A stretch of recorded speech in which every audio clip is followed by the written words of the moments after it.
প্রিয় শিক্ষার্থী বৃন্দরা, আশা করি সবাই ভালো আছো, সুস্থ আছো। আজ সারা বিশ্ব পুরোপুরি নিমজ্জিত রয়েছে করোনা ভাইরাসের প্রকোপে। তো সবাই সতর্ক থাকো, ভালো থাকো, সুস্থ থাকো আর বাসায় থাকো, ঠিক আছে? তো আর বাসায় থেকে শুধু টাইম পাস না করে একটু পড়াশোনায় সবাই মনোযোগ দাও, কারণ হয়তোবা ভাইরাসের কারণে তোমরা বাইরে বেরোতে পারতেছো না বা স্কুল বন্ধ, প্রাইভেট বন্ধ, কিন্তু তোমাদের ফাইনাল এক পরীক্ষা কিন্তু অবশ্যই হবে, ঠিক আছে? ওইটা কিন্তু অবশ্যই দিতে হবে। সো প্রিপারেশন ঠিক মতো নাও, পড়াশোনা ঠিক মতো করো, কারণ সিলেবাস তো অবশ্যই শেষ করতে হবে। আর তোমাদের ইংরেজি, অঙ্ক, হিসাব বিজ্ঞান এই তিনটা বিষয় তোমরা টিচারের উপর নির্ভর থাকো, কিন্তু বাকি যে বিষয়গুলো আছে যেমন বাংলা, বিজ্ঞান, ফিনান্সের যে মানে থিওরিগুলো আছে, কারণ ফিনান্সের প্রথম দুইটা অধ্যায়ে কোনো অঙ্ক নাই।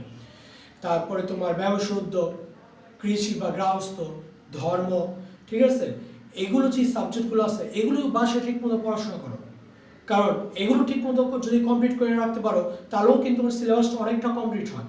কারণ এগুলো হচ্ছে থিওরিটিক্যাল বিষয়। এই থিওরিটিক্যাল বিষয় যদি তোমরা এখন পড়ে অর্ধবার্ষিক কেন বার্ষিক পর্যন্ত তোমরা যদি প্রিপারেশন নিয়ে রাখতে পারো, তাহলে দেখা গেলো যে যখন পরিস্থিতি স্বাভাবিক হবে, প্রাইভেট স্কুল সব কিছু চালু হবে, তখন তুমি ইংরেজি, অঙ্ক, হিসাব বিজ্ঞান এই বিষয়গুলো কমপ্লিট করতে পারবে। সেই কারণে এখন বাসায় বিন্দুমাত্র সময় অপচয় করবে না।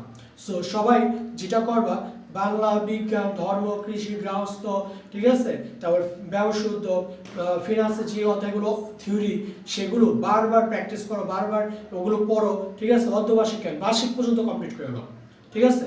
আর হিসাব বিজ্ঞান, ইংরেজি, অঙ্ক এই তিনটা বিষয় তোমাদের যতটুকু কমপ্লিট হয়েছে ততটুকু রিভাইজ উপরে রাখো।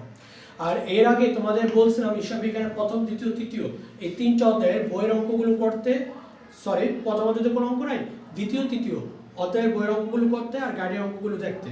আর প্রথম, দ্বিতীয়, তৃতীয় এই তিনটা অধ্যায়ের নৈবিত্তিকগুলো আমি পড়তে বলছিলাম। যারা পড়ছো তো খুবই ভালো, আর যারা এখনো অব্দি পড়ো নাই তারা বাধ্যতামূলক এখন কিন্তু কমপ্লিট করবে। আর আজকে আমাদের ক্লাস ছিল, মানে যখন লাস্ট হয়েছিল তখন আমরা তৃতীয় অধ্যায়ের গাইডের অঙ্ক করতেছিলাম, হয়তো বা 2-4টা অঙ্ক বাকি ছিল। যাই হোক, সমস্যা নেই, আমরা ওই যে 2-4টা অঙ্ক বাকি ছিল ওইটা আমরা পরবর্তীতে আমরা করব। আজকে আমরা নতুন অধ্যায় শুরু করব, আর সেই অধ্যায় হচ্ছে চতুর্থ অধ্যায়, ঠিক আছে? তো চতুর্থ অধ্যায় সম্পর্কে বলি। চতুর্থ অধ্যায় আসলে অনেক সহজ, অনেক ইজি একটা অধ্যায়, এবং এই অধ্যায়টা ইম্পর্টেন্ট অধ্যায়, কারণ প্রত্যেক বছর একটা বা দুইটা অঙ্ক, এটা মানে স্কুল পরীক্ষা একটা বা দুইটা অঙ্ক দেয় আর ফাইনালে একটা অঙ্ক আসে এই অধ্যায় থেকে, ঠিক আছে? বিশেষ করে যারা দুর্বল স্টুডেন্ট আছে তাদের জন্য এই চ্যাপ্টারটা সবচেয়ে প্লাস পয়েন্ট, কারণ এই চ্যাপ্টার অনেক সহজ এবং অনেক মানে কম সময়ে এই অঙ্কটা অ্যান্সার করা যায়। আর এই অঙ্কের জন্য তোমার হিসাব বিজ্ঞানের পূর্ব জ্ঞান না থাকলেও চলে, ঠিক আছে? কারণ এই চ্যাপ্টারটা আসলেই ইজি। কিছু কিছু অঙ্কে একটু প্যাচগোজ আছে, কিন্তু ওই প্যাচগোজ ছাড়া এই অঙ্কগুলো আসলেই অনেক সহজ এবং ইজি। সো বাস্তবিকভাবে চিন্তা ভাবনা করবা, দেখবা এই চ্যাপ্টারটা সবাই ভালো মতো বুঝবা। আর পড়ার আগে আমি আরেকটা কথা বলে রাখি, আমি প্রতিদিন রাত 7টা থেকে 9টার মধ্যে আমি ভিডিওগুলো আপলোড করব। আমি এখন দিনের বেলা আমি ভিডিও করব, যেমন একটু আগে আমি ইন্টার সেকেন্ড ইয়ারদের জন্য একটা ভিডিও বানাইলাম, এখন আমার তোমাদের জন্য আমি ভিডিও বানাইতেছি, এবং এখন বাজে 12টা 48 মিনিট, ঠিক আছে? এখন বাজে দুপুর 12টা 48 মিনিট আমি ভিডিও করতেছি। তো আমি দিনের বেলা আমি ভিডিওগুলো করব, আর সন্ধ্যার পর, কারণ এই ভিডিওগুলো করলে মোটামুটি আমার কয়েক জিবি হয়ে যাবে, এই কয়েক জিবি থেকে আবার এই ভিডিওগুলো কয়েক এমবিতে আনতে হবে, সেটা কম্পিউটার কনভার্ট করে আনতে হবে, যা আমি দুপুরের পরে বাসায় যেয়ে ওটা করব। সেই কারণে তোমাদের এই ভিডিওগুলো প্রতিদিন রাত 7টা থেকে আমি আপলোড করব ওই গ্রুপে, প্রতিদিন রাত 7টার মধ্যে আপলোড করব। মোটামুটি হয়তো বা আপলোড করতে যতটুকু টাইম লাগে ততটুকু, মোটামুটি তোমরা রাত 9টা বাজে গেলে এই ভিডিওগুলো পাইবা, ঠিক আছে? প্রতিদিন রাত 9টা বাজে গেলে এই ভিডিওগুলো পাবে, এবং ভিডিওর উপরে লেখা থাকবে কোনটা কোন শ্রেণীর, সেভাবে দেখে দেখে বাসায় পড়াশোনা করবা। আর তোমাদের 9-10-এর জন্য এবং 10-এর জন্য সবাইকেই তো আমার শীট দেওয়া হয়েছে, ওই শীটেরই 23 পৃষ্ঠা বাই করবা, 23 পৃষ্ঠাই আমি এখন আলোচনা করব, ঠিক আছে? 23 পৃষ্ঠা বের করে ওই অংশগুলো একটু ভালো মতো পড়বা, কারণ ওইটাই হলো চতুর্থ অধ্যায় আলোচ্য বিষয়, ঠিক আছে? আর হচ্ছে তোমাদের প্রতিদিন আমি চতুর্থ অধ্যায় থেকে অঙ্ক করব, ঠিক আছে, অঙ্ক করে করে এখানে বুঝে দিব। তোমাদের যে কাজটা হবে সেই কাজটা হলো তোমরা প্রতিদিন ওই অঙ্কগুলো বাসায় নিজে নিজে করবা, এখানে বুঝবা, বুঝার পরে নিজে নিজে করবা। যদি কোনো সমস্যা থাকে, তাহলে আমার রবি নাম্বার, যে নাম্বারে আমি যে নাম্বারটা কার্ডে লেখা আছে, ঠিক আছে, ওই রবি নাম্বারটা হচ্ছে আমার ইমো নাম্বার, আর এই বাংলালিঙ্ক নাম্বার হচ্ছে আমার হোয়াটসঅ্যাপ নাম্বার, অথবা আমার ফেসবুক অনিক শাহ, আমার প্রোফাইল পিকচার, আমার ছবি আছে, ঠিক আছে। এখানে তোমরা যদি কোনো সমস্যা থাকে, কোনো অঙ্কের সমস্যা থাকে, বা কোনো নৈমিত্তিকের সমস্যা থাকে, বা কোনো যে কোনো জায়গায় সমস্যা থাকে, বা কোনো কিছু বোঝো না এরকম যদি কিছু থাকে, ওইখানে মেসেজ দিও, অথবা আমাকে ফোন দিও, সরাসরি আমাকে ফোন দিও, আমি আবার ফিরে রিপিট করে বুঝিয়ে দিব, ঠিক আছে। তো বাধ্যতামূলক সবাই মনোযোগ সহকারে এই জিনিসগুলো বুঝবা এবং অঙ্কগুলো না দীক্ষা করবা। আগে এই অঙ্কগুলো বুঝবা, তারপরে যদি কোনো সমস্যা থাকে ফোন করে জিজ্ঞাসা করবা, জিজ্ঞাসা করে সেটা সলভ করে তারপরে নিজে নিজে অঙ্ক করবে। এবং প্রত্যেক দিন আবার যে কটা অঙ্ক, মানে প্রতিদিনের ধরো এবার যে একটা বা দুটো করে অঙ্ক করে দিলাম, প্রতিদিন 2বার করে ওই অঙ্কগুলো বাসা করবা, ঠিক আছে। এবং এক সপ্তাহ অঙ্ক করার হইলে আবার ওগুলো আমি রিপিট করবা, ঠিক আছে। আর আমি তোমাদের এক সপ্তাহ অঙ্ক করার পর কিন্তু আমি পরীক্ষা নেব। মানে পরীক্ষা বলতে হয়তো বা তোমাদের সরাসরি করতে পারবো না, কিন্তু তোমাদের আমি অঙ্ক করতে দেবো, এবং তোমাদের প্রতি আমার বিশ্বাস আছে। আশা করি বিশ্বাসের মর্যাদা দিবা। তোমাদের একটা অঙ্ক করতে দেবো, তোমরা নিজে অঙ্ক করবা। প্রয়োজন বোধে এই ভিডিও যারা দেখছেন, গার্ডিয়ান যারা আছেন, আমার নমস্কার রইল। যারা গার্ডিয়ান আছেন তারা ওই পরীক্ষাগুলো আপনার ছেলে বা মেয়ে বা ভাই বা বোন যে হোক না কেন তাকে গার্ড দেবেন এবং আপনার সামনে পরীক্ষা নেবেন, ঠিক আছে। তো যাই হোক, তো আমরা আমাদের পড়াশোনায় আসি।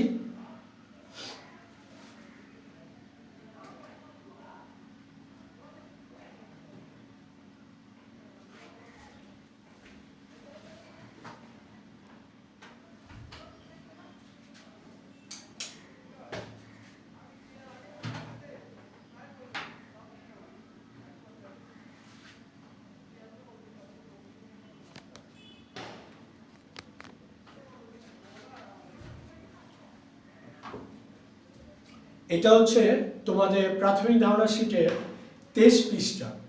এটাই হচ্ছে চতুর্থ অধ্যায়ের আলোচ্য বিষয়। আমি এই বিষয়গুলো নিয়ে আজকে আলোচনা করব। আজকে তেমন কোনো অঙ্ক করব না, আজকে বিষয়গুলো নিয়ে আলোচনা করব, আর কালকে থেকে আমি অঙ্ক শুরু করব। কারণ বিষয়গুলো নিয়ে যদি আলোচনা করি, এই বিষয়গুলো যদি ভালো মতো বুঝতে পারো তাহলে অঙ্কগুলো ভালো মতো পারবা, ঠিক আছে। তো দেখো, বিভিন্ন ধরনের ব্যয় ও আয়ের পরিচিতি। ও আরেকটা কথা বলে রাখি, তোমাদের এই চতুর্থ অধ্যায়ের নাম কি? তোমাদের চতুর্থ অধ্যায়ের নাম থাকবে মুনাফা ও মূলধন জাতীয় হিসাবের পরিচিতি।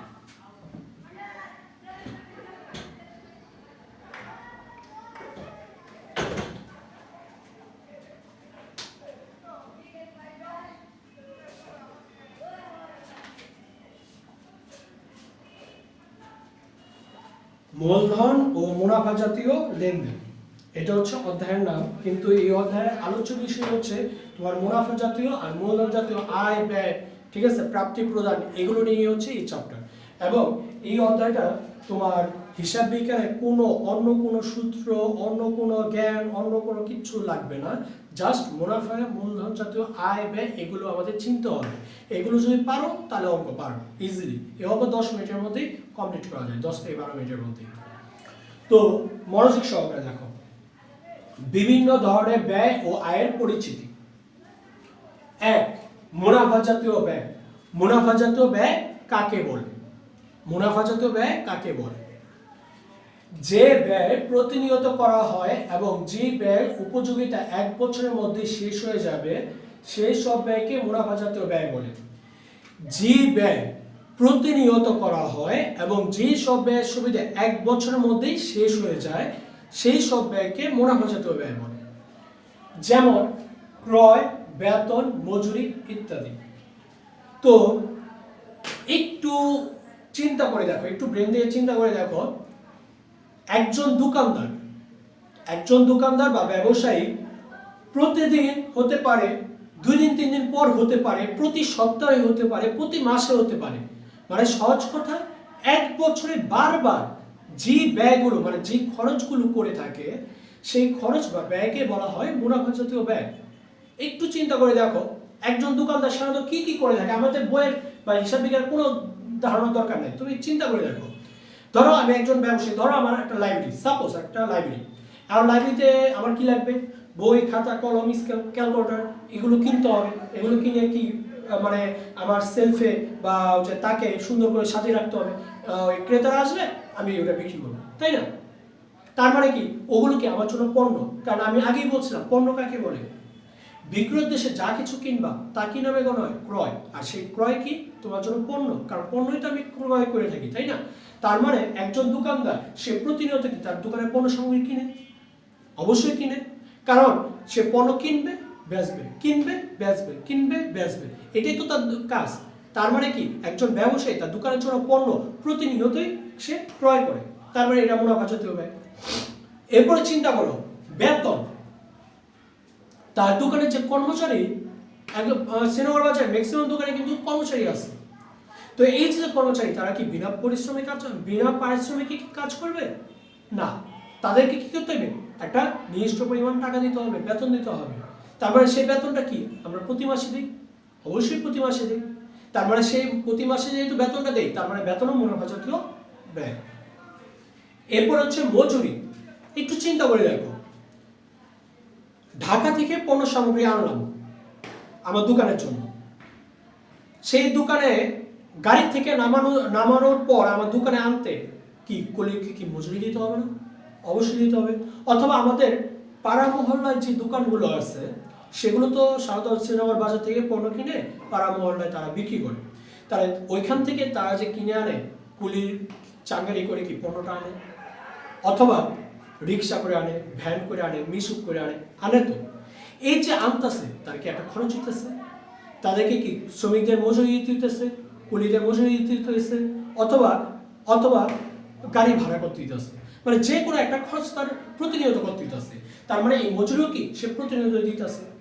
এরপর আর হচ্ছে কি কি চিন্তা করো, একটু চিন্তা করো, বইয়ের ভাষার কোনো দরকার নেই, তুমি চিন্তা করো বিদ্যুৎ বিল।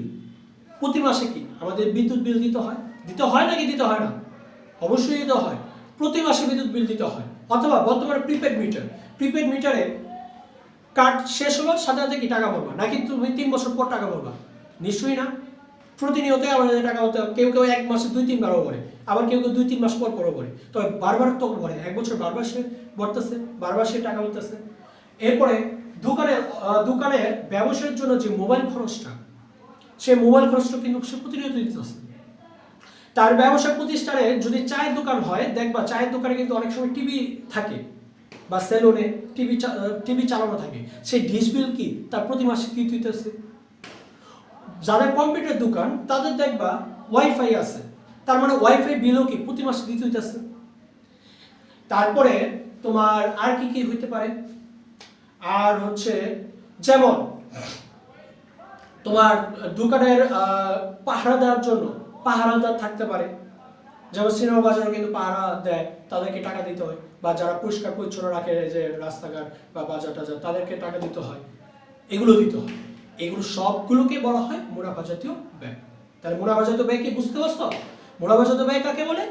যে ব্যয় প্রতিনিয়ত করা হয়, সেটা প্রতিদিন হতে পারে, প্রতি সপ্তাহে হতে পারে, প্রতি মাসে হতে পারে, তবে বারবার হবে। মানে 1 বছরে যে ব্যয় বারবার হবে সে ব্যয়ই হলো মুনাফা জাতীয়। কি ক্লিয়ার? বোঝা গেছে? ওকে, তো এবার আসি মুনাফা জাতীয় আয় কাকে বলে। তাহলে মুনাফা জাতীয় ব্যয় বুঝলাম, যে ব্যয় আমরা প্রতিনিয়ত দেই, প্রতিনিয়ত করি, এবং যে ব্যয় 1 বছরেই শেষ হয়ে যায়, 1 বছরে তার সুবিধা শেষ হয়ে যায়, সেই সব ব্যয়কে মুনাফা জাতীয় ব্যয় বলে। ক্লিয়ার? এবার আসি মুনাফা জাতীয় আয় কাকে বলে। একটু চিন্তা করো, ব্যয়ের জায়গায় আয়টা লিখে দাও, তাহলে হয়ে যাবে।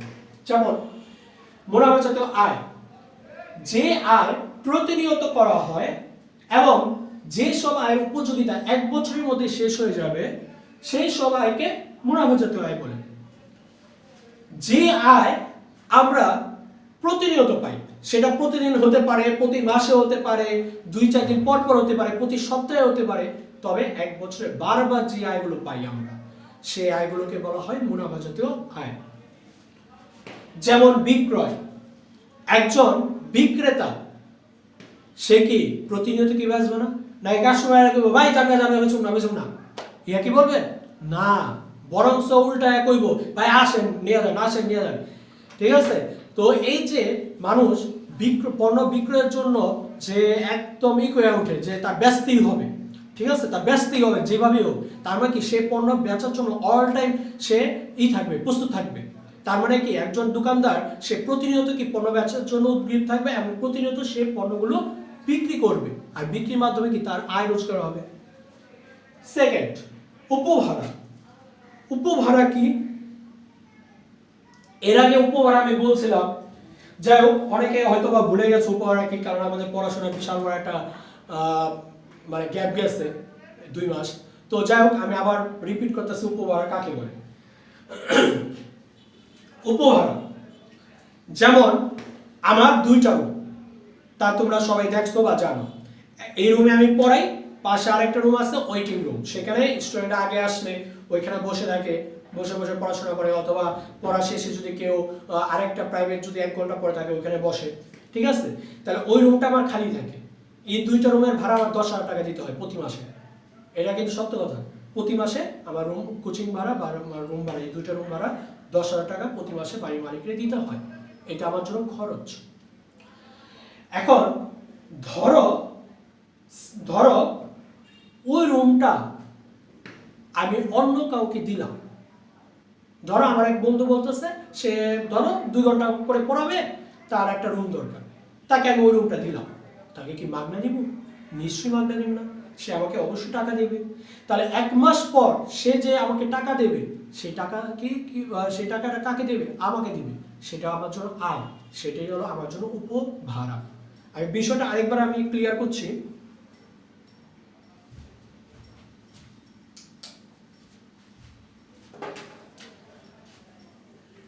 আমার হচ্ছে এই 2টা রুম, ঠিক আছে, এই 2টা রুম, এই রুমে আমি ধরো পড়াই, আর এই রুমটা ওয়েটিং রুম, তবে এই রুমটা তেমন একটা কাজে লাগে না।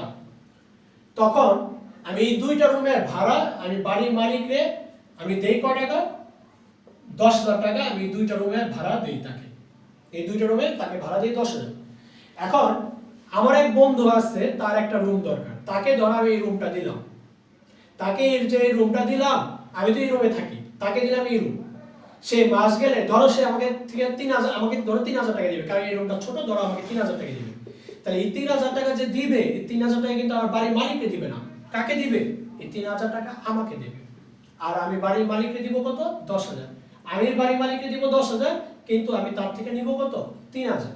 তাহলে এই যে তার থেকে যে আমি 3,000 টাকা নিতেছি, এটা হলো আমার জন্য আয়, এটাই হলো আমার জন্য উপভাড়া। মানে সহজ কথা, আমি একজনের রুম ভাড়া নিছি, সেই ভাড়াকৃত রুম আমি আরেকজনকে ভাড়া দিছি, সেটার থেকে যে টাকাটা পাইছি সেটাই আমার জন্য উপভাড়া। তার মানে আমি ওনার থেকে যে টাকাটা পাইতেছি, কারণ এই বিল্ডিং তো আমার না, এই বিল্ডিং তো আমার না, আমি আরেকজনের থেকে ভাড়া নিছি, সেটার থেকে আমি আরেকজনকে ভাড়া দিলাম, সেটা থেকে যে টাকাটা পাইলাম সেটাই হলো আমার জন্য উপভাড়া। সেই উপভাড়াটা কি আমার জন্য আয়।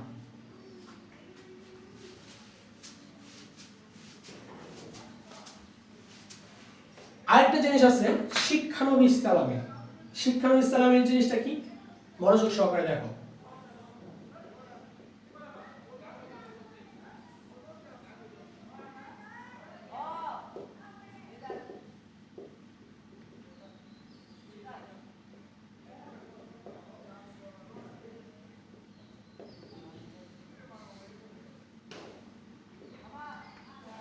এখন ধরো শ্রীনগরে আমার একটা গার্মেন্টস ফ্যাক্টরি আছে, সেখানে সেটা 25 বছর যাবত কাজ চলতেছে, শ্রমিক সংখ্যা 10,000 জন। আর এই মাত্র ছোটখাটো করে আমার এক বন্ধু একটা গার্মেন্টস ফ্যাক্টরি দিয়েছে, আর শ্রমিক সংখ্যা 100 জন। এখন আমাকে একটা প্রশ্ন উত্তর দাও, কার শ্রমিকরা বেশি দক্ষ হবে? আমার শ্রমিকরা নাকি তার শ্রমিকরা? অবশ্যই আমার শ্রমিকরা, কারণ তারা 25 বছর যাবত কাজ করে, তারা সবাই কাজ পারে। কিন্তু এত এই মাত্র ব্যবসা দিল, এত এত দক্ষ হবে না। তো সে আমার দোকানে আসছে, এসে বলতেছে দোস্ত মিষ্টি খাও, নতুন দোকান দিলাম। তো মিষ্টি খাইলাম, মিষ্টি খাওয়ার পরে দেখি বেচে মন খারাপ। তো যেয়ে এলাম, বন্ধু তুমি তো নতুন দোকান দিছো, তোমার তো আরো মানে খুশি থাকার কথা, তোমার মুখে এরকম বেচার করে বলিস। তখন ওই আমার বলতেছে কি কুমু ভাই দুঃখের কথা, তোমার 10,000 জন শ্রমিক কি সুন্দর কাজ করতেছে, আর আমার 100 জন শ্রমিক অকর্মার ঢেকি, কোনো কাজকর্ম করতে পারতেছে না, মেশিনই চালাতে পারে না। তখন ওই আমাকে একটা প্রস্তাব দিল। কি প্রস্তাব? সেটা হলো ওই আমাকে বলল, ভাই আমার 100 জন শ্রমিক তোমার এই 10,000 জন শ্রমিকের সাথে একটু কাজ শিখবো, কাজকে একটু শিখাইবা? আর আমার প্রশ্ন হচ্ছে, তুমি কি চাইবা তোমার আরেক বন্ধুকে শিখাইতে? নিশ্চয়ই না। কেন? আমি যদি ওকে শিখায় ফেলাই, তাহলে কি সে কি আমার কম্পিটিটর হয়ে যাবে? আমার প্রতিষ্ঠানের মুনাফা কিছু হইলেও কি কমে যাবে? সেই কারণে আমি তাকে শিখাতে চাবো না। কিন্তু তারপরও বন্ধু মানুষ, নাও তো করা যায় না। সেক্ষেত্রে আমি বললাম পরে, দেখো ভাই, তোমার 100 জন শ্রমিককে আমি কাজ শিখাবো, সমস্যা নেই, কিন্তু আমার জনপ্রতি 20,000 টাকা করে দিতে হবে। জনপ্রতি যদি আমাকে 20,000 টাকা করে দাও, তাহলে আমি কাজ শিখাবো। তাহলে চিন্তা করো, আমি ওই 100 জন শ্রমিকের কাজ শিখাইতেছি, মানে প্রশিক্ষণ দেওয়াইতেছি, তার বাবদ আমি জনপ্রতি 20,000, মানে কি 100 জনে আমি 20 লক্ষ টাকা আমি তার থেকে নিতেছি।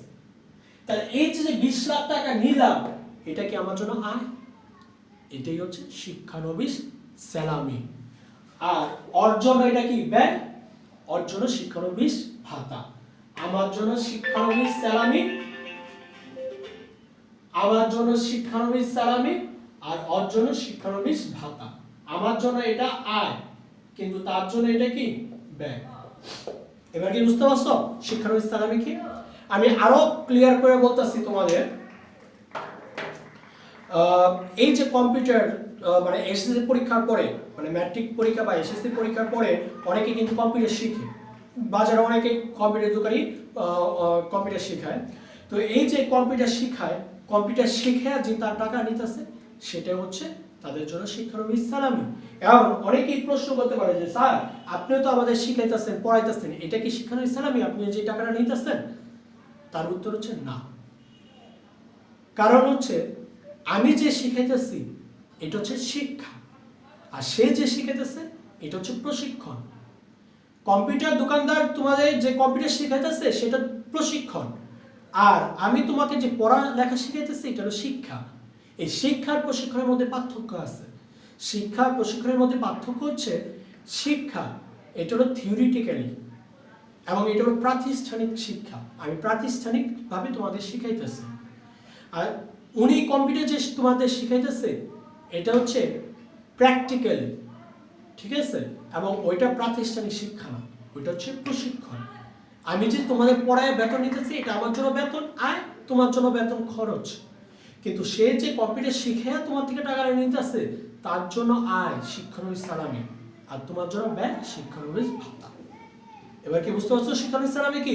তার মানে কম্পিউটার মানুষ কি প্রতিনিয়তই কম্পিউটার শিখে। এখন বলতে পারো যে একজন দুজন হয়তো, মানে একজন ব্যক্তি একবারই কম্পিউটার শিখে, ঠিক আছে, কিন্তু কম্পিউটার যারা শিখায় তাদেরকে কিন্তু প্রতিনিয়তই মানুষ আসে কম্পিউটার শিখে। হয়তোবা কম্পিউটার সিজন ম্যাট্রিক পরীক্ষা শেষে বিশাল একটা সিজন থাকে, এই সময় কম্পিউটার শিখে, কিন্তু সারা বছর ধরে কিন্তু তারা কম্পিউটার শিখায়। সেটা একজন হোক, দুইজন হোক, 10 জন হোক, 20 জন হোক, প্রতিনিয়তই তারা শিক্ষামুক্তই থাকে, ঠিক আছে? তো এই হচ্ছে কাহিনী। অথবা যারা তোমার এই যে করে গ্রাফিক্সের যারা কাজ শেখায়, তারা কিন্তু প্রতিনিয়ত গ্রাফিক্সের এই যে কম্পিউটার যে গ্রাফিক্সের কাজ বা হার্ডওয়্যার সফটওয়্যার কাজ, এগুলো কিন্তু তারা প্রতিনিয়তই শেখায়। তারা যে আয় করতেছে সেটা হলো শিক্ষানবিশ স্যালামি। তার মানে কি বুঝতে পারছো মনে হয়? তো আয় কাকে বলে? যে আয় আমরা প্রতিনিয়ত পাই, পণ্য বিক্রি করে প্রতিনিয়ত পাই, শিক্ষানবিশ স্যালামিও প্রতিনিয়ত পাই, উপহারও প্রতিনিয়ত পাই। বিনিয়োগের সুদ। মানুষ ব্যাংকে টাকা রাখে কেন? মানুষ তার অনেকগুলো টাকা অন্য কোথাও মানে জমা রাখে কেন? 2টা কারণবশত। এক, নিরাপত্তার কারণে। কারণ তোমার কাছে 10 লাখ টাকা তোমার বাড়িতে থাকলে তোমার রাতে ঘুমাইব না, কারণ নিরাপত্তার অভাব। আমাদের বাসায় যতই নিরাপত্তা করে রাখি না কেন, তাও আমাদের মনের থেকে, মানে মনের মধ্যে একটা দ্বিধাদ্বন্দ্ব কাজ করবে। সে কারণে ব্যাংকে টাকা রাখলে কি আমরা নিরাপদে থাকতে পারি, নিশ্চিন্ত থাকতে পারি, তার মানে নিরাপত্তার কারণে। আর 2 নম্বর হচ্ছে বাড়তি আয়, মানে সুদের কারণে। তো এই 2টা কারণে আমরা মূলত ব্যাংকে টাকা রাখি বা বিভিন্ন জায়গায় টাকা রাখি। তাহলে এই যে ব্যাংকের জমার উপরে প্রতি মাসেই কিন্তু আমরা সুদ পাই। কোনো জায়গায় বিনিয়োগ করলে সেটা সুদও কিন্তু আমরা প্রতিনিয়ত পাই। তার মানে পণ্য বিক্রয় করলেও আমরা পণ্য বিক্রয় আমরা প্রতিনিয়ত করি, প্রতিনিয়ত টাকা পাই। বিনিয়োগের উপরে সুদও আমরা প্রতি মাসে পাই, ব্যাংকের সুদও আমরা প্রতি মাসে পাই। তারপর হচ্ছে তোমার উপভাড়াটাও প্রতি মাসে পাই, শিক্ষার সালামিটাও কিন্তু প্রতি মাসে পাই। বাড়ি ভাড়া, এই যে যেমন আমার বাড়ির মালিক, সে কিন্তু আমার থেকে প্রতি মাসে ভাড়া পাইতেছে, তার মানে কি সেটা তার জন্য প্রতি আয়। তো এগুলোই হচ্ছে মুনাফাজাত আয়। তাহলে মুনাফাজাত ব্যয় কি? যে ব্যয় এক বছর বারবার করি। মুনাফাজাত আয় কি? যে আয় এক বছর বারবার পাই। মানে মুনাফাজাত ব্যয় হচ্ছে যে ব্যয় আমরা বারবার করি এবং এক বছরের শেষ, সেই ব্যয়কে হলো মুনাফাজাত ব্যয় বলে। আর মুনাফাজাত আয় কি? যে আয়কে হলো আমরা প্রতিনিয়ত পাই, এক বছরের মধ্যেই যে আয়ের সীমাবদ্ধ, সেই আয়কে বলা হয় মুনাফাজাত আয়। তাহলে কি বিষয়টা কি ক্লিয়ার হয়েছে? মুনাফাজাত ব্যয় প্রতিনিয়ত করি, এক বছরের শেষ। মুনাফাজাত আয় প্রতিনিয়ত পাই, এক বছরের শেষ। এই হলো মুনাফাজাত আয় আর ব্যয়। কি ক্লিয়ার?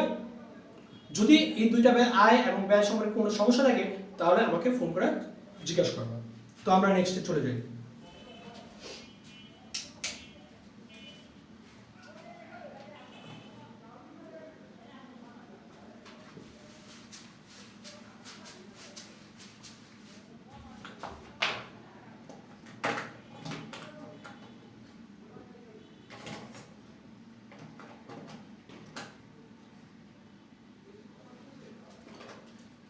এরপর দেখো মূলধন জাতীয় ব্যয়। মূলধন জাতীয় ব্যয় কাকে বলে? আমরা তো মুনাফাজাত আয় ব্যয় বুঝলাম, এবার মূলধন জাতীয় ব্যয় কাকে বলে দেখো। যে ব্যয় প্রতিনিয়ত করা হয় না, যে ব্যয় আমরা প্রতিনিয়ত করি না, এবং যে সব ব্যয় সুবিধা কয়েক বছর পাওয়া যাবে সেই সব ব্যয়কে মূলধন জাতীয় ব্যয় বলে। যে ব্যয় আমরা প্রতিনিয়ত করি না, করলে তো এটা মুনাফা জাতীয় ব্যয় হবে। যে ব্যয় প্রতিনিয়ত করি না এবং যে ব্যয় সুবিধা কয়েক বছর পাওয়া যাবে সেই সব ব্যয়কে মূলধন জাতীয় ব্যয় বলে। তার মুনাফা জাতীয় ব্যয় কি? যে ব্যয় আমরা প্রতিনিয়ত করি। আর মূলধন জাতীয় ব্যয় কি? যে ব্যয় আমরা প্রতিদিন করি না, সেই সব ব্যয়কে বলা হয় মূলধন জাতীয় ব্যয়। যেমন আসবাবপত্র ক্রয়। সবার কাছে আমার একটা প্রশ্ন, তোমাদের বাসায় টেবিল বলো, চেয়ার বলো, আলমারি বলো, ঠিক আছে, ওয়ার্ডরোব বলো, বা যে কোনো রকম ফার্নিচার প্রতিদিন কিনো? না। প্রতি মাসে কিনো? না। 2-3 মাস পর পর কিনো? না। আমরা একবার কিনি, কয়েক বছর সুবিধা পাই। ঠিক আছে? আসলে হচ্ছে আমরা একবার কিনলে কয়েক বছর সুবিধা পাবো। হয়তোবা আমার 2টা চেয়ার আছে, হ্যাঁ আমার আরেকটা চেয়ার দরকার, সেক্ষেত্রে হয়তোবা 2-3 মাস পরে কিনতে পারি, ওটা আলাদা বিষয়। বা একটা চেয়ার ভেঙে আছে, সেটা আনতে পারি, তো ওইটা খুব রেয়ার। ঠিক আছে? এখন তুমি যদি বলো হ্যাঁ স্যার আমি প্রতিদিন চেয়ার কিনুম আর ভাঙুম, চেয়ার কিনুম আর ভাঙুম, তুমি যদি প্রতি মাসে চেয়ার কিনো আর ভাঙো, তোমার মা আর তোমার বাবাই প্রতি মাসে তোমার থাপড়াইব। কেন? কারণ ফার্নিচার পত্র একবার কিনলে কয়েক বছর সুবিধা পাওয়া যায়, এটি ভাঙা জিনিস না, এটি ব্যবহার করা জিনিস।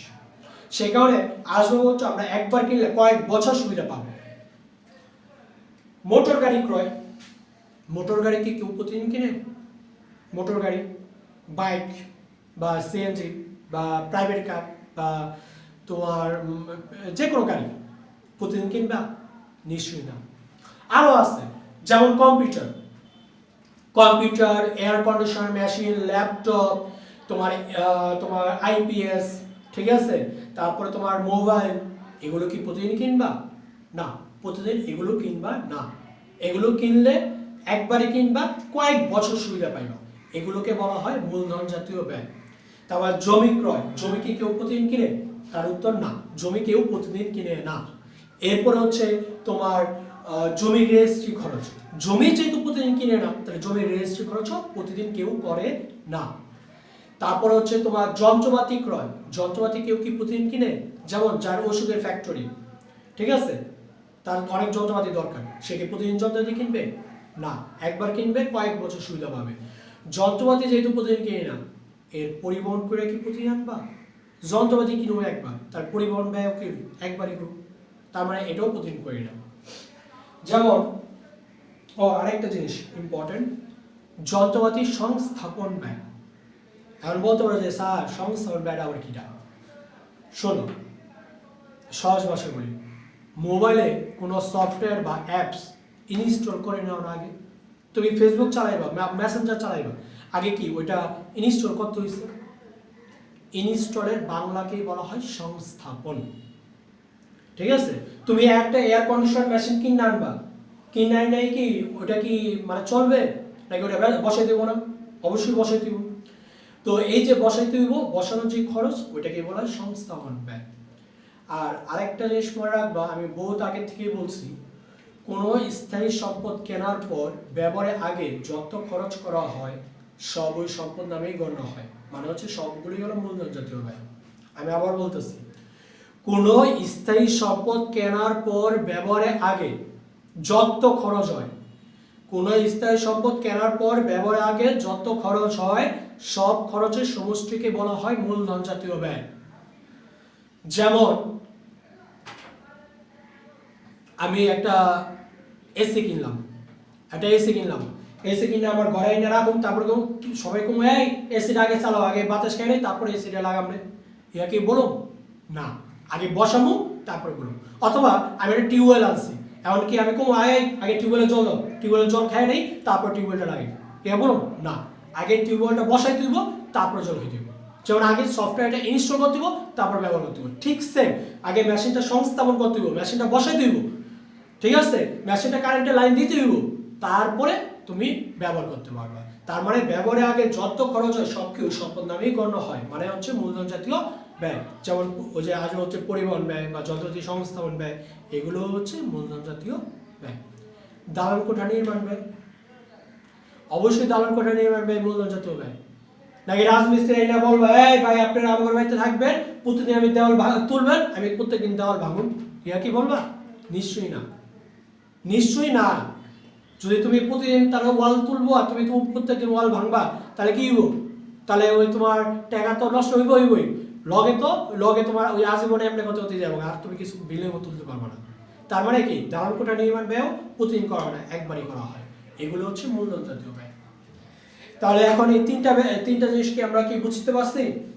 মুনাফা জাতীয় ব্যয় কাকে বলে? যে ব্যয় আমরা প্রতিনিয়ত করি, যে ব্যয় আমরা প্রতিদিন করতে পারি, প্রতি সপ্তাহে করতে পারি, প্রতি মাসে করতে পারি, 2-4 মাস পর পর করতে পারি, সেই ব্যয় মুনাফা জাতীয় ব্যয়। 2 মুনাফা জাতীয় আয়, যে আয় আমরা প্রতিনিয়ত পাই, সেটা প্রতিদিন হতে পারে, প্রতি সপ্তাহে হতে পারে, প্রতি মাসে হতে পারে, তবে বারবার হয়, সেই আয় হচ্ছে মুনাফা জাতীয় আয়। 3 মূলধন জাতীয় ব্যয়, যে ব্যয় আমরা প্রতিদিন করি না, যে ব্যয় আমরা প্রতিদিন করি না সেই সব ব্যয়কে মূলধন জাতীয় ব্যয় বলে। এখন বলো এই তিনটা বিষয় কি ক্লিয়ার? ওকে, যে এই তিনটা বিষয় ক্লিয়ার হয়ে থাকো, পরে তিনটা বিষয় আরো তাড়াতাড়ি ক্লিয়ার হইবা।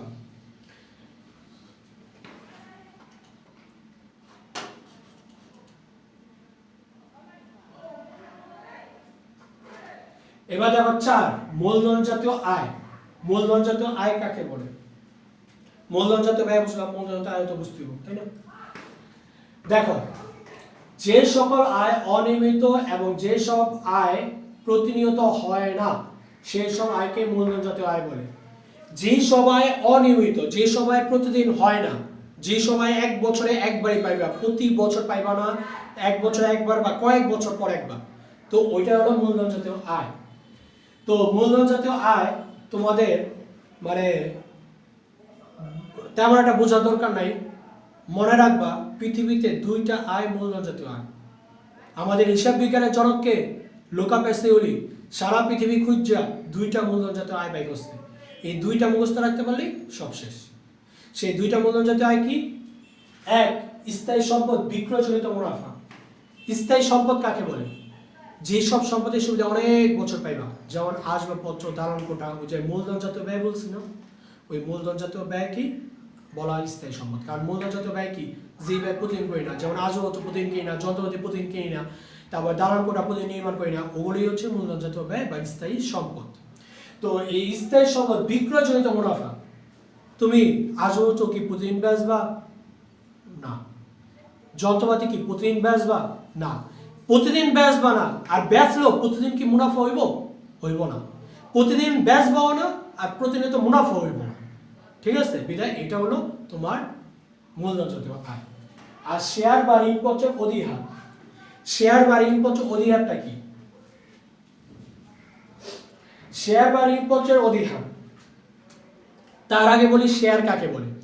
যেমন তোমাদের ব্যবসায় বইতে মানে ব্যবসা উদ্যোগে একটা অধ্যায়ে পাইবা যৌথ মূলধনী প্রতিষ্ঠানের বিভিন্ন আলোচনা করা হয়েছে। যৌথ মূলধনী প্রতিষ্ঠানের আরেক নাম হচ্ছে কোম্পানির অঙ্ক।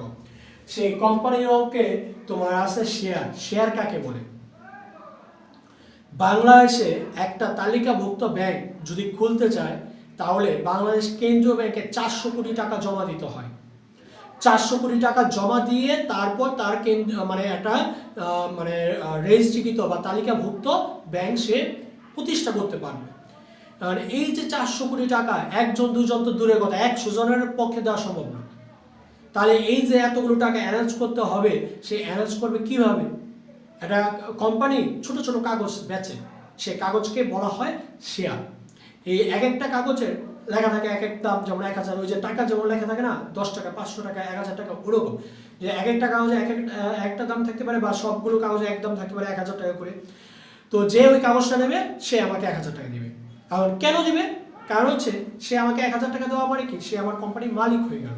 আমার কোম্পানির লাভ হলে লাভ নেবে, ক্ষতি হলে ক্ষতি নেবে, ঠিক আছে? এই তো এখন সে যে আমাকে শেয়ার সে যে আমার ওই কাগজটা নিল, আমাকে টাকা দিল, ওই কাগজটাকে বলা হয় শেয়ার। অথবা ওই ঋণপত্র অনেকটা সেম ওরকম কোয়ালিটি। তো যাই হোক, তো এই শেয়ার বা ঋণপত্র অধিহারটা কি? অধিহার হচ্ছে যখন শেয়ারের দাম 1000 টাকা হোক বা 2000 টাকা হোক, সে লিখিত টাকার চেয়ে বেশি টাকা নেওয়াকে বলা হয় অধিহার। যেমন ঈদের সময় নর্মালি ঢাকা যাইবা 60 টাকা বাস ভাড়া ঢাকা, আর ঈদের সময় গেলে 100 বা 120 টাকা। এই যে টিকিটের থেকে বেশি নিতে আসছে না, ডাবল নিতে আসছে, 60 থেকে 120 গেল ঈদের দিন, ঠিক আছে? এই যে বাস ভাড়া নিতে আসছে নর্মালি 60 টাকা নেয়, ঈদের দিন 120 টাকা নেয়। এই যে বেশি নিতে আসছে টাকা, এটাকে বলা হয় অধিহার। অধিহার মানে হচ্ছে অধিক নেওয়াকে বলা হয়, বুঝায় মানে শেয়ারের থেকে বেশি টাকা নেওয়াকে বলা হয় শেয়ার অধিহার বা ঋণপত্রের অধিহার। তবে তোমরা ঋণপত্র বা শেয়ারের অধিহার আমি তোমাদের সিলেবাসের কোনো অঙ্কে পাই নাই, তোমাদের থাকে না, ঠিক আছে? জেনে রাখা ভালো, তবে ওইটা তোমরা কলেজ লেভেলে পাইবা, ওইটা 9 10 পাইবা না। তোমরা 9 10 এ একটাই পাইবা, মূলধন জাতীয় আয়। তাহলে আরো ইজিলি মনে রাখার উপায় মানে মূলধন জাতীয় আয় মানে স্থায়ী সম্পদ বিক্রয়িত মুনাফা। এছাড়া পৃথিবীতে আর কোনো মূলধন জাতীয় আয় নাই। ক্লিয়ার? ওকে, এবার আসে মূলধন জাতীয় প্রাপ্তি। মূলধন জাতীয় প্রাপ্তি কাকে বলে? যে সকল প্রাপ্তি অনিয়মিত এবং যে সব প্রাপ্তির সুবিধা কয়েক বছর পাওয়া যাবে সেই সব প্রাপ্তিকে মূলধন জাতীয় প্রাপ্তি বলে। যে সব প্রাপ্তি অনিয়মিত, যে সব প্রাপ্তি প্রতিনিয়ত পাই না কিন্তু সুবিধা অনেক বছর পাই না, সেই সব প্রাপ্তিকে বলা হয় মূলধন জাতীয় প্রাপ্তি। তো তোমাদের সুবিধা করে দিই, মূলধন জাতীয় প্রাপ্তি 3টা। মূলধন, মালিক প্রতিষ্ঠানে মূলধন দেবে না। মূলধন কাকে বলে কিন্তু আমরা আগেই শিখছিলাম, মালিক কারবার অর্থ বা অর্থের অঙ্কে পরিমাপযোগ্য যা দেয় তাই হচ্ছে মূলধন। আর এই মূলধন মালিক প্রতিদিন দেবে না। ঋণ গ্রহণ, ঋণ গ্রহণ তুমি কিন্তু প্রতিদিন ঋণ নিতে পারবে না। তুমি ব্যাংকের থেকে একবার ঋণ আনলে কয়েক বছর পর ঋণটা পরিশোধ করবা, আবার কয়েক বছর পর আবার ঋণ নেবা, ঋণ কিন্তু প্রতিদিন নিতে পারবা না। আর স্থায়ী সম্পদ বিক্রয়, স্থায়ী সম্পদ বিক্রয় তুমি প্রতিদিন নিতে, প্রতিদিন স্থায়ী সম্পদ বেচবা না। তুমি কি আরো প্রতিদিন বেচবা? দালান করে কি প্রতিদিন বেচতে থাকবা? প্রতিদিন বেচতে পারবা না, অনেক বছর পর একবার সর্বোচ্চ বেচবা। তার মানে এই 3টা তোমরা প্রতিদিন করবে না। আর স্থায়ী সম্পদ বিক্রয়িত মুনাফা, শেয়ার, ঋণপত্র, অধিহার, এই 2টাকে মূলধন জাতীয় প্রাপ্তি বলা হয়, কিন্তু তোমাদের স্কুলের স্যাররা এই 2টাকে মূলধন জাতীয় প্রাপ্তিতে দেয় না। তবে ফাইনাল পরীক্ষায় এই 2টা দিবা, ফাইনাল পরীক্ষায় এই 2টা দিবা। তবে স্কুল লেভেলের টিচাররা এই 2টা দিতে চায় না, যে দিবা না। তবে এই 2টা যুক্তিসঙ্গত, এই 2টা দিবা। আর কেন যুক্তিযুক্ত এই 2টা আমি পরে বুঝাবো, আরেকদিন বুঝাবো, কারণ এখন যদি ওইটা বুঝতে চাই এখন তোমরা ওইটা বুঝতে পারবে না, ওই যুক্তিটা এখন বুঝতে পারো না। ওই যুক্তিটা আমি কিছুদিন পরে দেবো। এই চ্যাপ্টারে কয়েকটা অঙ্ক পড়ো, কয়েকটা অঙ্ক ক্লিয়ার হও, তখন এই যুক্তিটা দিলে তুমিও আমার সাথে একই হইবে, ঠিক আছে? তুমিও আমার সাথে একমতই হইবে। সো এই 2টা দিবা না। তবে এই 2টাও মূলধন প্রাপ্তির অন্তর্ভুক্ত, তবে এই 2টাই স্কুল লেভেলে দেওয়া হয় না। স্কুল লেভেলে এই 3টে দেওয়া হয়, মূলধন, ঋণ গ্রহণ, স্থায়ী সম্পদ বিক্রয়। তার মানে মূলধন, ঋণ গ্রহণ, স্থায়ী সম্পদ বিক্রয়, এই 3টা বাদে পৃথিবীতে আর কোনো মূলধন জাতীয় প্রাপ্তি নাই। পৃথিবীতে এই তিনটেই মূলধন জাতীয় প্রাপ্তি। তাহলে তুমি যদি উদাহরণে মুখস্থ রাখো এই তিনটা কি কি, মূলধন, ঋণ গ্রহণ, স্থায়ী সম্পদ বিক্রয়, এই তিনটাই মূলধন জাতীয় প্রাপ্তি, তাহলে কিন্তু শেষ, তাহলে কিন্তু 2 মার্কস পাই গেল। কারণ অনেক অঙ্কের পথই চাই মূলধন জাতীয় প্রাপ্তির পরিমাণ নির্ণয় করো। তাহলে এই তিনটা মূলধন জাতীয় প্রাপ্তি কি, তিনটা, মূলধন, ঋণ গ্রহণ, স্থায়ী সম্পদ বিক্রয়, এই তিনটা মূলধন জাতীয় প্রাপ্তি।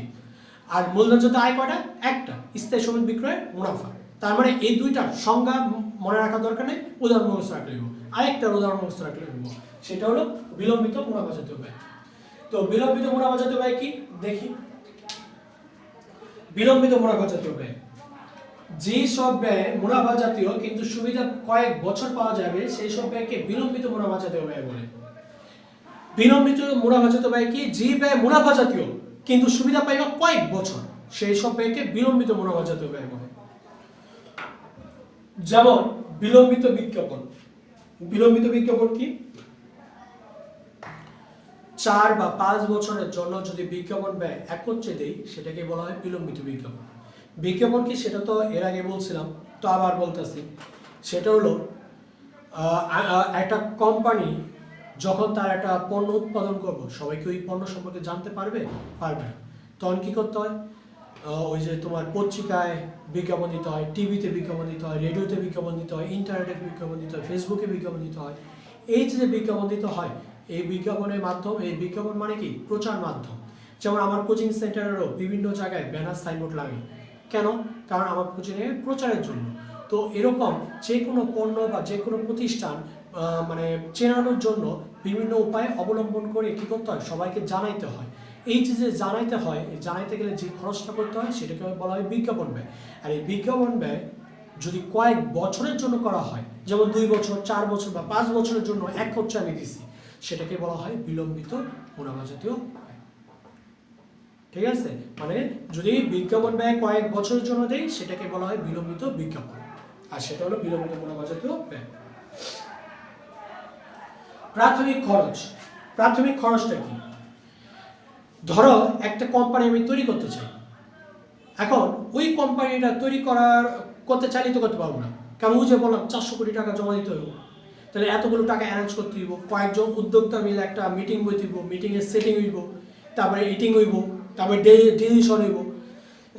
তো এই যে এত কিছু করতে হইব, তো এত কিছু করতে গেলে কি খরচ আছে না? অবশ্যই খরচ আছে।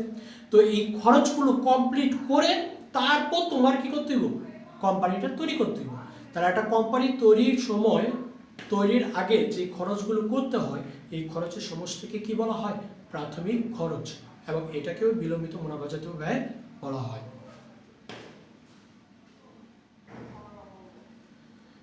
ব্যবসায় প্রতিষ্ঠানের স্থানান্তর ব্যয়। কুমিল্লা থেকে যশোরে ব্যবসায়ী স্থানান্তর করলাম, মানে এক জায়গা থেকে আরেক জায়গায় ব্যবসাটাই স্থানান্তর ব্যয়, এটাও আমরা প্রতিদিন করবো না, এটাকেও বলা হয় বিলম্বিত মুনাফা জাতীয় ব্যয়।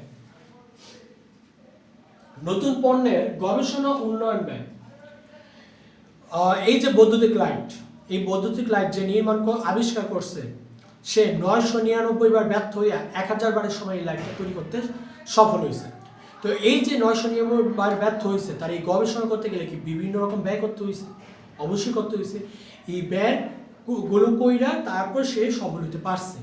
তাহলে এই যে ব্যয় করছে, এই ব্যয় সুবিধা কিন্তু আজীবন পাওয়া যাইতেছে, আমরাও পাইতেছি, আরও ভবিষ্যতে পাওয়া যাবে। পৃথিবীর যতদিন অবধি থাকবে ততদিন অবধি তার এই লাইট তৈরির অবদান কিন্তু থাকবে। তো এই যে থাকবে, এই লাইটটা তৈরি করতে যে তার গবেষণা ব্যয় করতে হয়েছে, এটাকে কি বলা হয়, বিলম্বিত মুনাফা জাতীয় ব্যয়।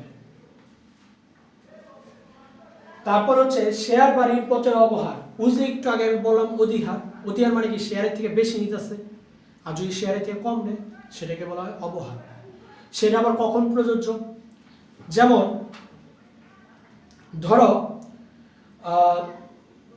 কুরবানি ঈদে সকালবেলা একটা গরুর দাম বলা হয়েছে 1 লাখ টাকা, সন্ধ্যাবেলা হয়ে গেছে ওই গরুটা বেচতে পারতেছে না, অনেক গরু হাটে কিন্তু কাস্টমার তেমন নাই, তখন ওই গরুর দামে কিন্তু নেমে 70,000 টাকা। এই যে 30,000 টাকা কমে গেল, এটাকে বলা হয় শেয়ার অবহার। মানে অবহার মানে কি, কমে যাওয়াকে, মানে শেয়ারে আসছে 1000 টাকা, যদি দাম কমে যায় তাহলে হয়ে যায় কমে গেলে ওটাকে বলা হয় অবহার। কারণ বিষয়টা আমি আরেকটু ক্লিয়ার করে বলতে চাই শেয়ারের ভাষায়। শেয়ারের ভাষা মানে শেয়ার দিয়ে আমি আরেকটু ক্লিয়ার করে বলতেছি। ধরো আমার এই যে একটা কোম্পানি, এই যে আরেকটা কোম্পানি, এই কোম্পানি এ, এই কোম্পানি বি। এখন ধরো এই কোম্পানিতে তোমার শাহরুখ খান, সালমান খান, ঠিক আছে, তারপরে সাইফ আলী খান, আমির খান, মানে সব একবারে সব খানরা এখানে শেয়ার কিনে লাগছে, একবারে খান করে লাগছে। মানে কি সবাই এই কোম্পানি শেয়ার কিনছে। তখন ওদের যত ফ্যান আছে, মানে যত পাগল আর পাগলি আছে, সবাই কি এই কোম্পানি শেয়ার কিনতে সবাই কোম্পানি শেয়ার কিনতে চাবে। সবাই যে এই কোম্পানি শেয়ার কিনতে আসবে, তখন এই কোম্পানি কি করবে? কোম্পানি বলবে ভাই দাঁড়ান, 1000 টাকা শেয়ার, কিন্তু আমাকে দিতে হবে 1100 টাকা। শেয়ারের দাম 1000, কিন্তু আমাকে দিতে হবে কত? 1100। 100 টাকা কি আমি বেশি নিতেছি? 100 টাকা কি আমি তার থেকে যে এই যে বেশি নিতেছি, এটাই হচ্ছে শেয়ার অধিহার।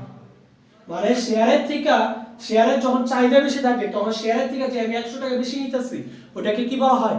শেয়ার অধিহার। আর এই বেচারি বইয়া দিছে, এই বেচারির কাছে কেউই আহে না। তোর এই বেচারি বলো ভাই 1000 টাকা শেয়ার, মাত্র 900 টাকা নিয়ে যান ভাই, না মাত্র 900 টাকা নিয়ে যান। 1000 টাকা শেয়ার কত? 900 টাকা। সেই কি 100 টাকা কমাই দিল। এই কমাই দেওয়াকে এটাকে বলা হয় অবহার। মানে শেয়ারের থেকে বেশি নিলে সেটাকে বলা হয় অধিহার, আর কম নিলে সেটাকে কি বলা হয়? অবহার।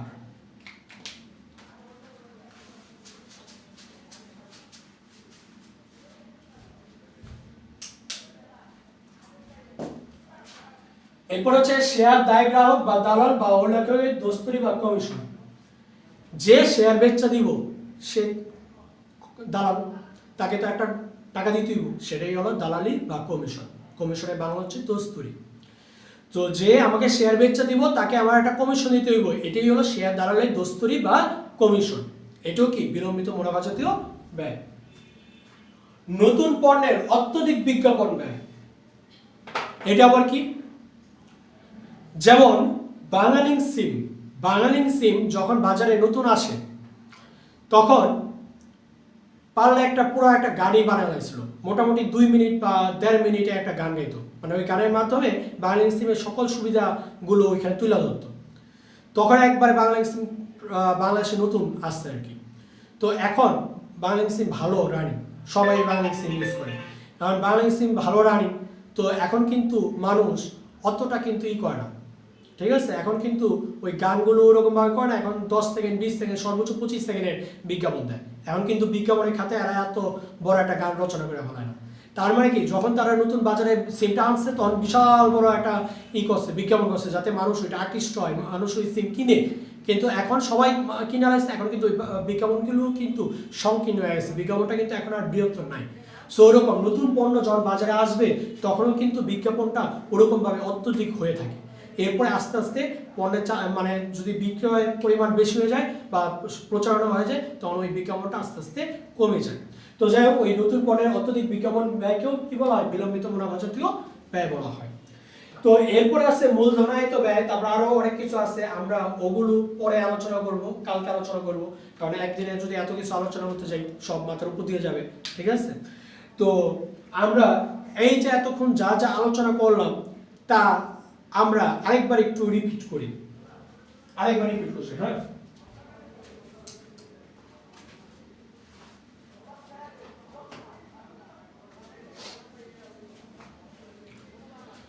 আমি যা যা আলোচনা করছি তা আমি আবার পুনরায় রিপিট করছি, সবাই মনোযোগ সহকারে শুনো।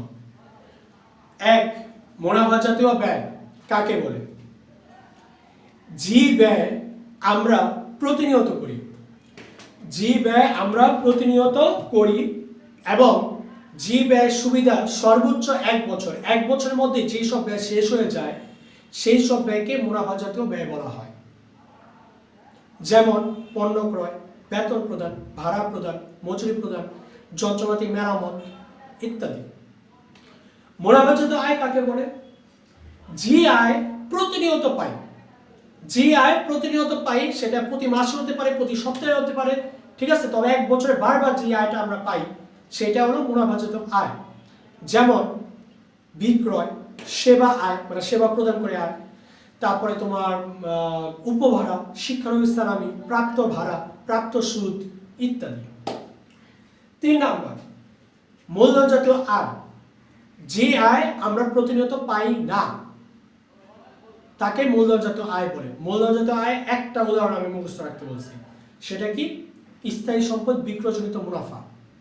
স্থায়ী সম্পদ কাকে বলে? যে সম্পদের সুবিধা অনেক বছর পাবো, সাধারণত মূলধন জাতীয় ব্যয়কে স্থায়ী সম্পদ বলা হয়।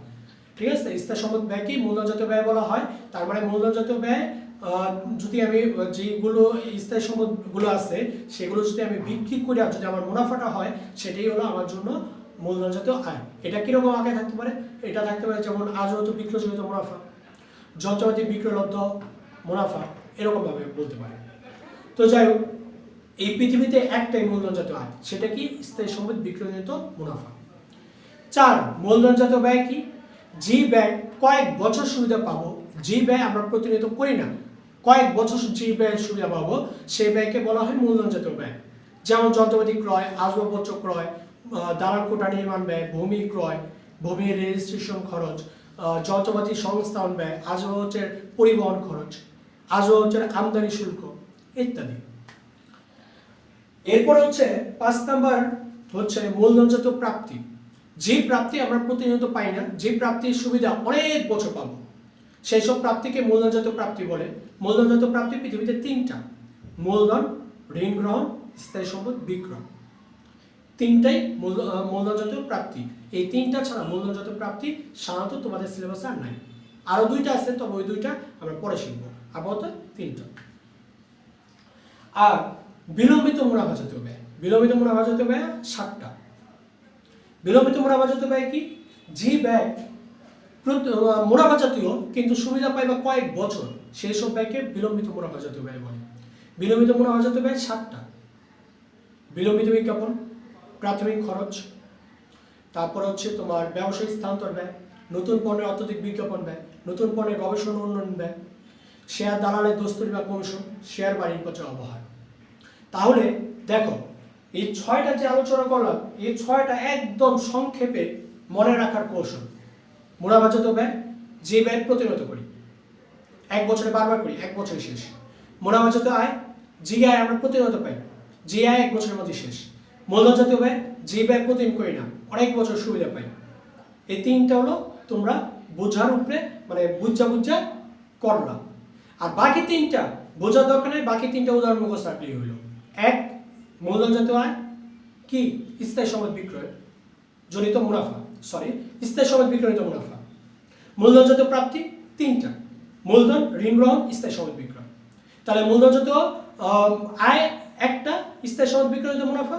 আর মূলধন জাতীয় প্রাপ্তি হলো 3টা: মূলধন, ঋণ গ্রহণ, স্থায়ী সম্পদ বিক্রয়। তা 3 1 4টা। আর বিলম্বিত মুনাফা জাতীয় ব্যয় কয়টা? 7টা। এই 7টা কি কি? বিলম্বিত বিজ্ঞাপন, প্রাথমিক খরচ, ব্যবসায়িক প্রতিষ্ঠানের স্থানান্তর ব্যয়, তারপর নতুন পণ্যের অত্যধিক বিজ্ঞাপন ব্যয়, নতুন পণ্যের গবেষণা উন্নয়ন ব্যয়, তারপর হচ্ছে তোমার ব্যবসায়িক স্থানান্তর ব্যয়, এরপর হচ্ছে শেয়ার দালালের দোস্তরি বা কমিশন, শেয়ার অবহার। ঠিক আছে, তার মানে মূলধন জাতীয় আয় একটা, প্রাপ্তি 3টা, আর হলো বিলম্বিত মুনাফা জাতীয় ব্যয় 7টা। 7 3 10 10 1 11। এই 11টা উদাহরণ যদি মুখস্থ রাখতে পারো, তাই তোমার 3টা পয়েন্ট হয়ে গেল। মূলধন জাতীয় আয় একটা, মূলধন জাতীয় প্রাপ্তি 3টা, তাহলে 1 আর 3 কত হলো? 4টা। আর বিলম্বিত মুনাফা জাতীয় ব্যয় কয়টা? 7টা। তাহলে 4 আর 7 কত হলো? 11। তার মানে এই 11টা উদাহরণ মুখস্থ রাখতে পারলে তোমার 3টা পয়েন্ট হয়ে যাবে। আর উপরে যে 3টা পয়েন্ট, মুনাফা জাতীয় আয় প্রতিনিয়ত পাই, মুনাফা জাতীয় ব্যয় প্রতিনিয়ত করি, মূলধন জাতীয় ব্যয় প্রতিনিয়ত করি না। তাহলে এই 3 3 6, এই 3টা জিনিস একটু বুঝা করতে হবে। তার মানে এই 3 3 6টা জিনিস ভালো মতো বাসায় পড়বা। এই উপরের যে 3টা আছে 1 2 3, মুনাফা জাতীয় আয়, মুনাফা জাতীয় ব্যয় আর মূলধন জাতীয় ব্যয়, এই 3টা মানে সংখ্যাগুলো ভালো মতো বুঝবা। ঠিক আছে, যদি কোনো সমস্যা থাকে আমাকে জানাইবা। আর মূলধন জাতীয় প্রাপ্তি, মূলধন জাতীয় আয়, বিলম্বিত মুনাফা জাতীয় ব্যয়, এই 3টা কয়টা উদাহরণ? টোটাল 11টা উদাহরণ মুখস্থ রাখবা। তাহলে দেখবা এই চ্যাপ্টারে মোটামুটি অ্যাভারেজে 70% তোমাদের কমপ্লিট হয়ে যাবে। যদি 6টা জিনিস মাথায় রাখতে পারো, 70% এই অধ্যায় কমপ্লিট। এবার অঙ্ক করতে গেলে আরও কয়েকটা জিনিস আছে, ওই কয়েকটা জিনিস আমরা কালকে আলোচনা করবো। ওই কয়েকটা জিনিস পড়লে মোটামুটি একবারে 90% কমপ্লিট হবে। এরপর অঙ্কগুলো করলে 100% এই চ্যাপ্টার কমপ্লিট। ঠিক আছে, তো যাই হোক, তো আজকে আমরা তাহলে এই পর্যন্তই ক্লাস। তো বাসায় যেটা করবা তোমরা এই 6টা পয়েন্ট ভালো মতো আজকে বাসায় পড়বা এবং বুঝবা। যদি কোনো সমস্যা থাকে, কোনো উদাহরণের সমস্যা আছে বা কোনো সংজ্ঞার সমস্যা আছে, এরকম যদি থাকে সাথে আমাকে ফোন দেবে, ঠিক আছে? আর প্রতিদিন রাত 7টা থেকে আমি এই ভিডিওগুলো আপলোড করবো, মোটামুটি তোমরা রাত 9টার পরে এই ভিডিওগুলো পেয়ে যাবে। তো আর এগুলো দেখে দেখে বাসায় একটু পড়াশোনা করো, আর যদি অন্যান্য বিষয়গুলো ভালো মতো বাসায় প্র্যাকটিস করো, ঠিক আছে? আর যদি কোনো সমস্যা হয় সাথে সাথে আমাকে ফোন দিবা বা মেসেজ করবা। আমার রবি নাম্বার হচ্ছে ইমো নাম্বার, ঠিক আছে? সবাই ভালো থাকো, সুস্থ থাকো, আজ এ পর্যন্তই।